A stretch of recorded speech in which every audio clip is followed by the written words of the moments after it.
to take an opportunity, we'd like to take this opportunity to thank you for all for connecting with us on our Thursday series with business development. This evening is a evening where we get to have an opportunity once again to connect with our very own, the president of EMEA and LATAM, Cameron Bott, is with us again this evening on a Thursday to come and inspire the Africa region, to come and revive us. You know, we go through day-to-day life where we come across so many challenges. And with what we have seen with our previous connections with Cameroon, after every call that we've had with him, we have been revived. My name is Neo Ntunye, Africa Region Business Development. And on this call this evening, I'm not alone.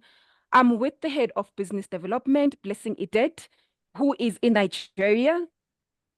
And I'll hand over to Blessing to officially welcome Cameroon to the call. Thank you so much. Over to you, Blessing. Hello, Africa. I think Naya has done a wonderful introduction already. I'm just super excited and looking forward to be motivated to learn and to be able to use this information to propel my life to the next level. I hope that's what you're doing with all of this information that we're getting in this series, especially with Cameroon, that you're utilizing it and using it to move your business to the next level. I'll hand over to Cameron, please. Awesome. Thank you so much. First of all, I want to make sure you can hear me okay, because I've got my headphones in. I want to make sure the volume's great. Everything working okay? Perfect. Beautiful.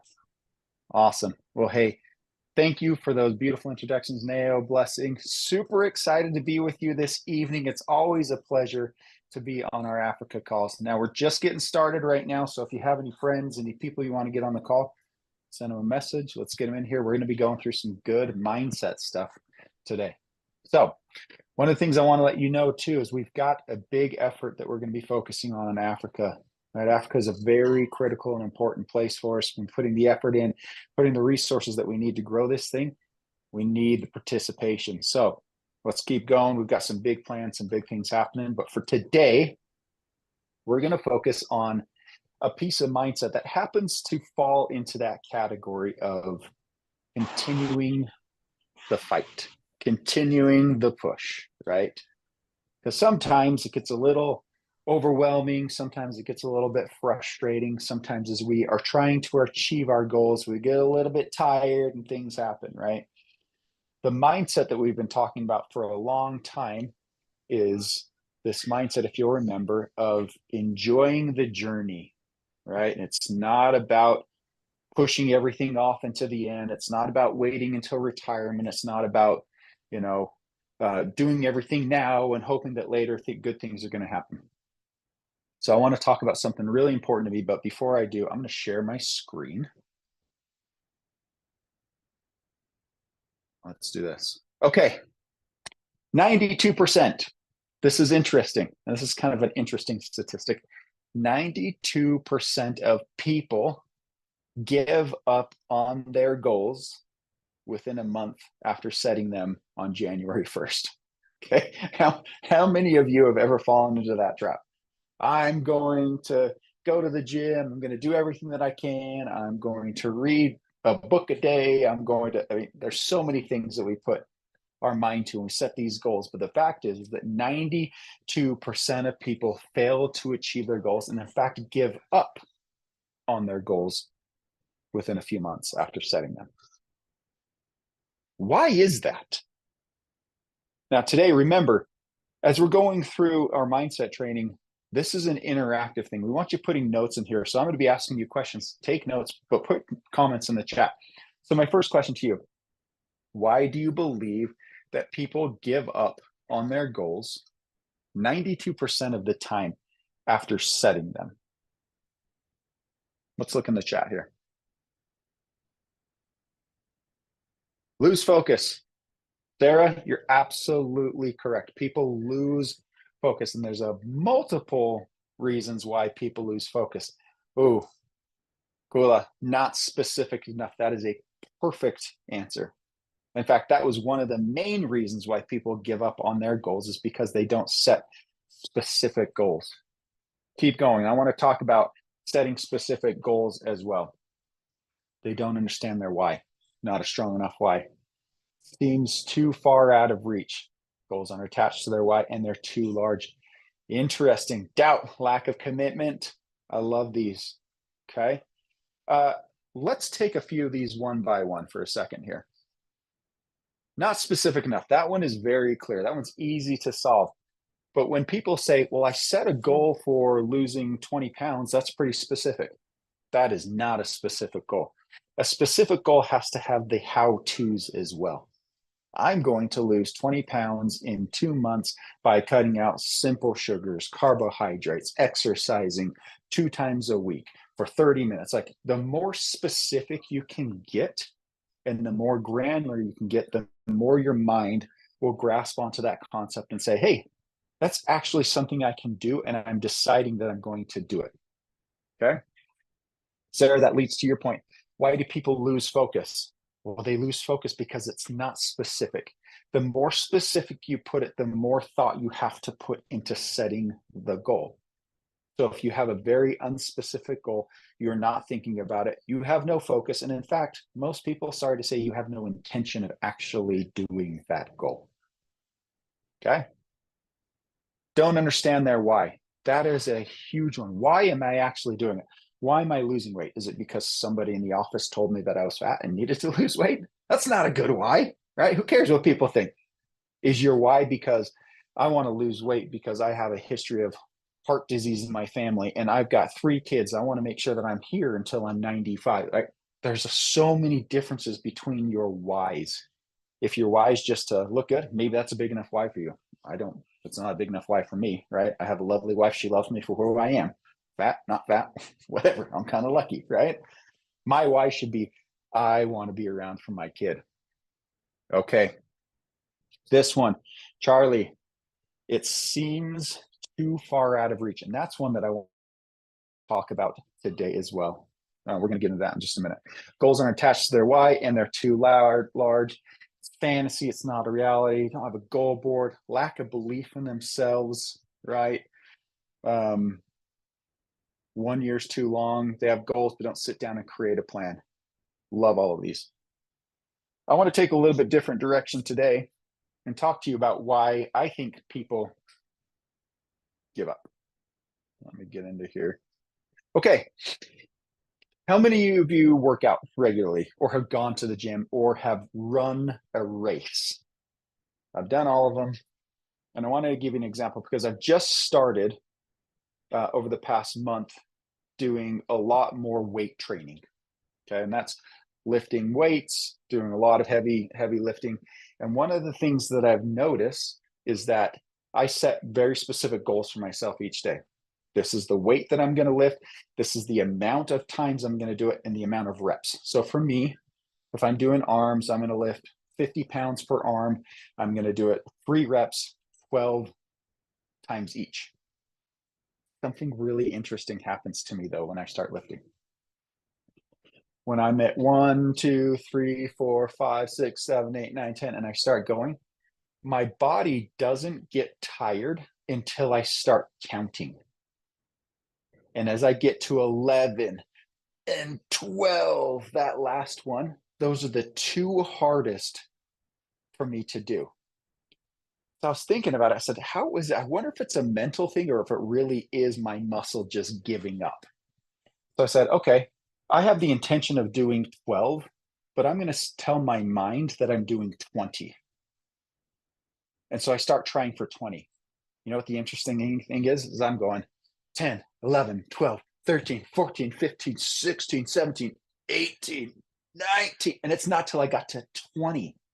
I realized that instead of doing 12 and getting tired at 12, I could get tired at 19 and 20. So I started thinking, it is totally mental. It is a mental mindset that is stopping us in our tracks. So you guys know me. I love to bring up quotes on here. I love to bring quotes that I love, but more importantly, I love to bring the quotes that I hate. So here's the quote that I hate. You have to focus on the finish line from the starting line. These are words of wisdom from people. I hate that quote. I hate it. I hate it. I hate it. I don't like it. Just like I don't like the quote of live today, sacrifice everything today so that you can have a great retirement. I hate that quote. Hate it. Because I think we should be living our life with purpose every single day. Why do I not like this focus on the finish line quote? I want to get your thoughts. Why do you think that maybe I don't like this quote? I'd just like to see if you guys know. Well, I'm going to go to the next slide and I'm going to show you. Yes, Sarah, you just crushed it. There is no finish line. Are you kidding me? If I set a finish line and say, all I have to do is go to this finish line, what happens after that? Well, my goal is to gain 30 pounds in muscle. I've gained that, that's my finish line, and then I stop. Then what happens? Naturally, guess what? Our bodies, when we stop working out, the muscle goes away, we retreat to these things. There should never be a finish line in our life. We should be focusing on the long term. How do you change your mindset from a finish line mindset? Let's see. Grace, absolutely. Mental mindset stops, retards achieving and setting your goals. If we put that block in place, we're going to stop. So how do we change that? Well, you can just tell yourself there is no finish line. But a lot of times people struggle with this idea that I'm going to have to work forever. Are you kidding me? I don't want to work for the rest of my life. And I keep saying, I totally understand that. In fact, I don't want to work every day for the rest of my life. I want to enjoy every day of my life. But I know if I set a finish line, I mean, you guys remember the story of my dad. I'm going to set a finish line. It's my retirement date. Some people don't make it. I'm going to tell you another sad story. So my best friend in the neighborhood, his name is Randy Gruninger. Randy was absolutely one of the most amazing human beings I've ever met in my life. Had the biggest smile. Just a wonderful human being. 2 Saturdays ago, I was talking to him and he was on a golfing trip in Canada. And he called me and said, hey, are you going to be around on Tuesday? It's my retirement party. I said, yes, I'll absolutely be there. I'm so excited for you. What are you going to do after your retirement? He says, I'm going to do some golfing. I don't know yet. I'll figure it out. So that was Saturday. I got a call on Sunday morning and Randy Gruninger was killed in a car accident in Canada on his golf trip. Randy did not make it to his retirement party on Tuesday. Again, not a situation that I think happens to everybody or I think happens to the masses, but it's a situation that, again, brought to my mind, and I don't know why I've been having a lot of these situations other than I think that I really need to share this with people. Life is not about the finish line. Life is not about the retirement. Life should be enjoyed every single day. So to accomplish this long-term focus, we need to figure out, Sarah, you keep nailing it, the journey every single day. What does that include? So my day, obviously, I need to work. I've got to feed my family. I've got to do things that are going to be bringing reliability and long-term, comfort to my family and my wife. But I also, at the end of the day, want to make sure that I'm sitting down with my children and doing fun things with them, asking them about their day. On every Monday now, we have this thing that we call family home evening, where everybody stays home, all of our kids and our family. We play games, we teach a little bit of a lesson, we goal plan, we goal set, we talk about each other's lives, and we understand each other. And that's a fun thing for me. Every Saturday, I like to go out and hang out with the family. I coach my kids baseball. Now my youngest little daughter, she's playing softball. I'm coaching her now. It's a lot of time and effort. But guess what? Now, instead of saying, well, when I retire, I'll coach you. When I retire, we'll go hang out. When I retire, we'll go camping. I'm fitting that into my day. And so now when I come to work, I go, oh, this is just a part of my journey every day, and I enjoy it. Sarah, you should be teaching this one. Okay. Sarah, balance your life, your family, your health, your business, your connections, your adventure. You have to be able to do that. Easier said than done, though, right? Because inevitably, oh, and I love this quote. This is one quote that I do love. Being the first one to cross the finish line, and this is, again, what so many people focus on, is crossing that finish line, being the first, makes you a winner in only one phase of life. Very temporary moment. It's what you do after you cross the line that really counts. Think about the Olympics that just happened. All of these athletes train and train and train and train and train for one moment in their life. One moment. They cross the finish line, and then it's done. These athletes could choose to say, I accomplished my goal, I'm finished, I'm never going to do anything again. And I would consider that a waste. Or they can say, I'm going to take my life and I'm going to teach people, I'm going to train, I'm going to help. Then that's really what counts. I love this quote right there. What you do after you cross the line is what really counts. Okay. Now, I want to tell you a story. I'm going to stop sharing real quick here. Keep that image in your mind, that picture of a family sitting by a car by the side of the road. And I want to tell you a story. And I apologize if you've heard this story before. I can't remember if I've shared this one or not, but I'm going to share it again. So this is something you need to remember as we're going through this journey. Every one of us is going to have times when it feels too hard, right? When we need to know that things will get better. This, in my mind, I think is one of the bigger reasons why people give up, is because it gets hard. Okay. How many of you have run into a hard situation? Actually, let me ask a first question. How many of you have a life that has been free of drama, that has been free of hardship? Because if you've had that life, I would love to know how you did it, right? Because I can't imagine that's the case. No, I don't think anybody's had a life that is free from hardship. Where is that life? Exactly. Is that life? I don't believe that exists. Okay? However, we can have a life that even when the hardship comes through, we can understand that it's a part of the process, part of the show. Okay. So my declaration to you today is precisely this, that we need to remember we are on a journey throughout this life. Hardship is part of it, just like the fun parts are, just like work is, just like hanging out with our family. I'll tell you a story. So 13 years ago, last month, this little family set out to cross the country, or excuse me, the globe. And one of these trips, it was taking them across the United States.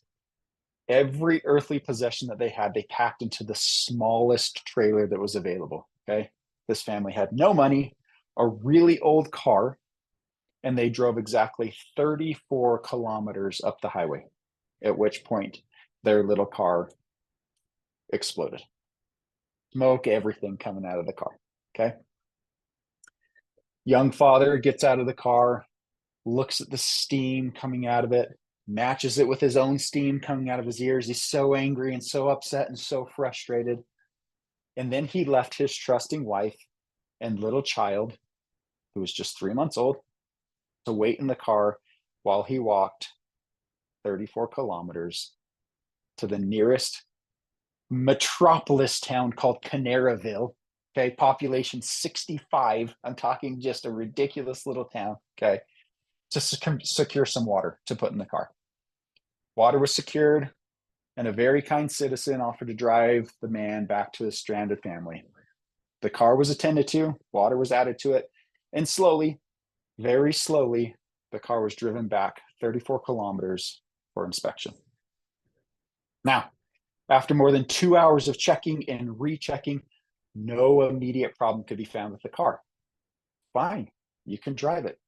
So once again, the journey began. The man and his family got in the car and began their journey in exactly the same spot, in exactly the same amount of time, 34 kilometers down the highway. the same pyrotechnics from underneath the car, the same smoke, the same explosion happened on the highway. Now, feeling a little more foolish than angry, the young father once more left his little family in the car, walked 34 kilometers down the road to find some help. This time, the man who offered to help him said, either you or that guy who looks just like you should probably get a new car. And he didn't know whether to laugh or cry at the plight of the young family. He asked the man, he said, how far did you come? He said, 34 kilometers. How much farther do you have to go? 2,600 kilometers, the man said. He said, well, you might make that trip, and your wife and that little kid might make that trip, but none of you are going to make that trip in that car. Just 2 weeks ago, I drove by that exact same spot. And for just an instant, I thought I saw perhaps on the side of the road an old car with a devoted young wife, a little child, and just ahead of them, I imagined I saw myself walking towards Canaryville, the weight of a young father's fear evident in his face and in his pace. And then in that instance, I couldn't help calling out to him, don't you quit. You keep walking. You keep trying, because there is help and there is happiness ahead. Some good things come soon, people. This is what I'm telling you. Some good things come soon. Some come late, and some good things don't come at all until after we're gone. But for those who embrace a mindset of never giving up and enjoying the journey, will realize that everything's going to be all right in the end. You have to trust and you have to believe that good things are coming. That is the only thing that I can think of to overcome this mindset of what I'd call fear, right? This is too hard. I want to quit. This is too much for me.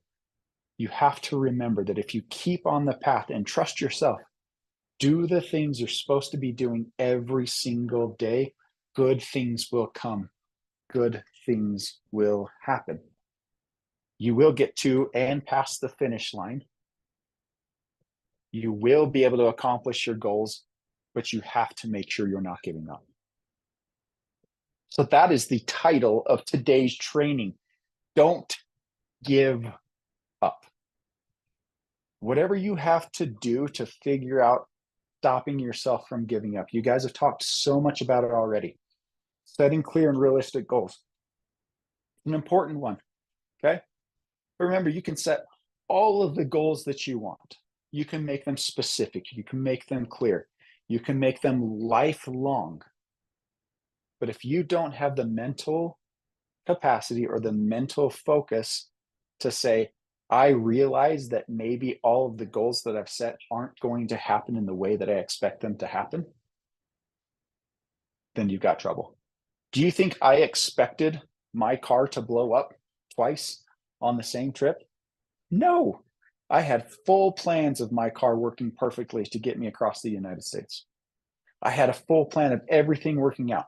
I had my timeline. I knew exactly what was going to happen. And guess what? Not one thing happened the way I thought it was going to happen. But look where we are today.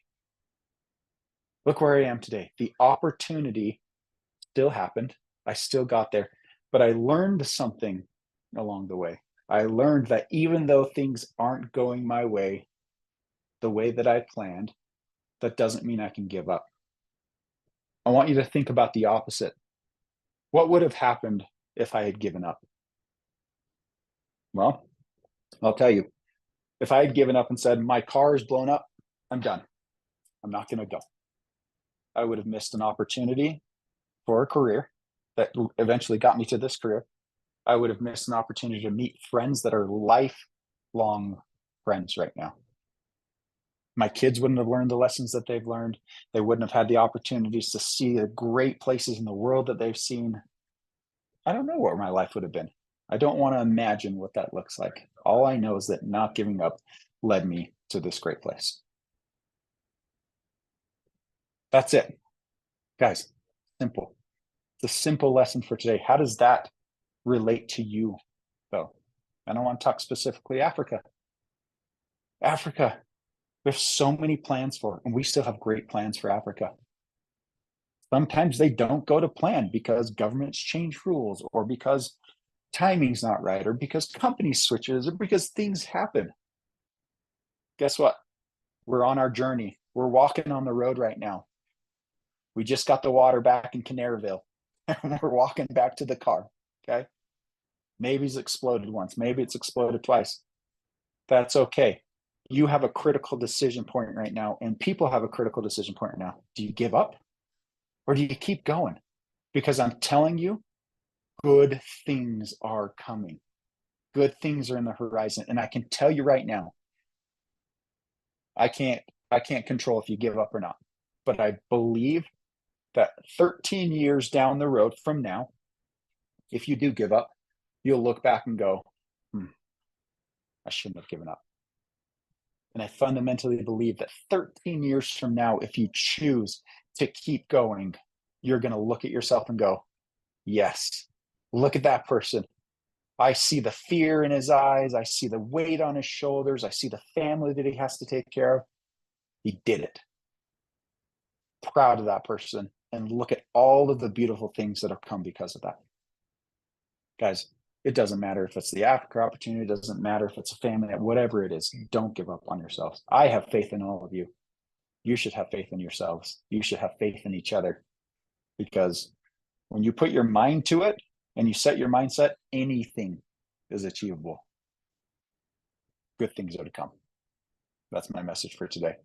I'm going to leave that with you guys. I want you to think about that. I want you to think about, and here's my homework for you today. Think about the things that are in your way right now to achieving your goals. Do you have a clear path? Do you have a clear goal? Are they specific? Are they not over exaggerated?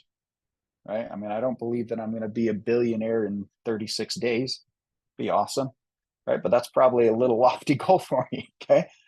Make sure that they are achievable too. But I want you to evaluate in your life current obstacles that you have that make you feel like you want to quit. Look at them for what they actually are. My car blew up. I had to spend a bunch of money. Had to get a new car. That sucked. I didn't have money for that, right? Went into debt for it. Guess what? I found a way to pay it off. Found a way to do it. So survey your issues that you have right now. Figure out a way around them. And most of all, commit to yourself that you're not going to quit. That commitment to yourself, if you really believe it, there's few things I've committed to in my life. I mean, I've committed to a lot of them, right? I'll never leave my family. Won't cheat on my wife. Right? That's a commitment I made to her, and I committed to myself. That never is going to be an option, right? Certain things certain things I won't do, and there are certain things that I will do that I've committed to myself. I want you to commit right now just as hard as you would commit to those things that you are not going to allow yourself to quit. Sound good? Give me a thumbs up if you're willing to do that. I learned as a young traveling missionary that if you invite somebody to do something, you can't just say, I want you to do this. You have to say, are you willing to do this? And I want a commitment from you. If you're willing to do it, give me a thumbs up in there. All right, let's take a look at some of the notes here. This is the time of year where tiredness hits. I agree. Kids are finally going back to school. Hallelujah. I just sent my 3 kids off to school again this morning. I'm like, they're out of the house. I've loved having summer with them, but it's been tired. Now is the time to recommit. Okay. All right, getting thumbs up. Absolutely. Love it, love it, love it. Sarah, yes. Answer to you is yes. Great. Everybody, thank you. And I try to keep these short because I know your time is precious, and I just like to keep really pointed, easy things to understand. But I hope this is helpful. I hope that it helps shape your mindset and helps you understand where you can go, what you can do, because all of you are incredible. You're all amazing human beings and have wonderful things in store for you in the future. So That's our message for you today. Thank you so much, everybody. I look forward to seeing you on the next mindset call. We'll have another great topic for you. Until then, keep on going, keep crushing your goals, don't give up, and have an amazing evening. Much love from us here at Corporate. Have a wonderful evening. Thank you. Pass it back to you, Blessing. Thank you so much, Cameron. Always a blessing to be on this call. This mindset series have truly been helpful. The feedback is amazing that we get from the field. Thank you for another one today. It has come at a very timely time. Don't give up. Don't give up. Good evening, Africa. Have a lovely evening. From all of us at Corporate, thank you. Thank you, Blessing. Thank you, Cameron. Thank you. See you, everybody. Thank you, Thank you, team. Have a great Blessing. evening. Thank you. Thank you, Bye. Blessing. Thank you, Thank you. Cameron. Thanks, Nayo. Thank you. Thank you. Bye-bye. Thank Thank Thanks, you. everyone. Good See ya. evening. Thank Cheers. you, Bye-bye. everyone. Bye-bye. Thank you, Blessing. Thank you, Neil. Thank Thank you, you. Blessing. Bye-bye. Thank you, Thank you. Cameron. Look forward to connecting. Bye-bye.